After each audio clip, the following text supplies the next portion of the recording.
Hello, I am Sean Fisher, and welcome to the Everlasting Debate. The next, this episode and episodes following will be talking about video games and their effects on teenagers and adolescents. The reason for me deciding to talk about this is because I definitely enjoy video games, and I know there is a massive negative stigma around video games. Many people believe that they are negative for mental health and teenagers, and they don't do much research about it.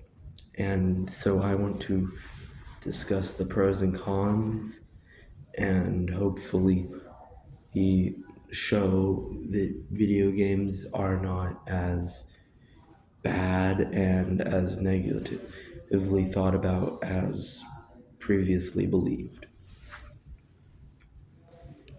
The there the topic is the reason I want to talk about this is just because of how people have always in the past blamed it for many problems.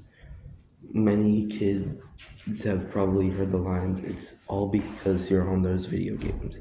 Many parents many parents that grew up in a different time without video games believe that video games are the source of problems in their kids' day-to-day lives.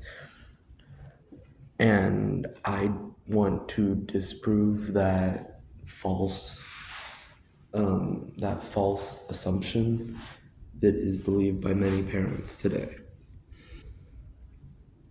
I I want to find I want to highlight the positives that they bring to the table, such as developmental skills like reaction time and hand-eye coordination. But I also want to. I don't want to only talk about the good parts. I want to mention the bad parts because that is a key problem. So I want to also mention how they can negatively affect people, such as the fact that there is cyberbullying on video games, and that has just been a problem since the beginning of video games, especially competitive games.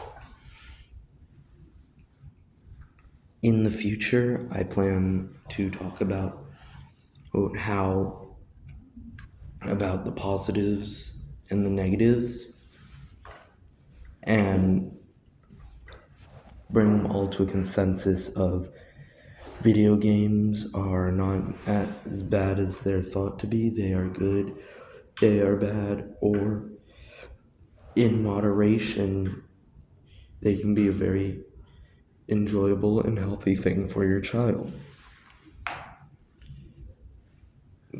Thanks for listening. Signing off, this is Sean Fisher on the Everlasting Debate.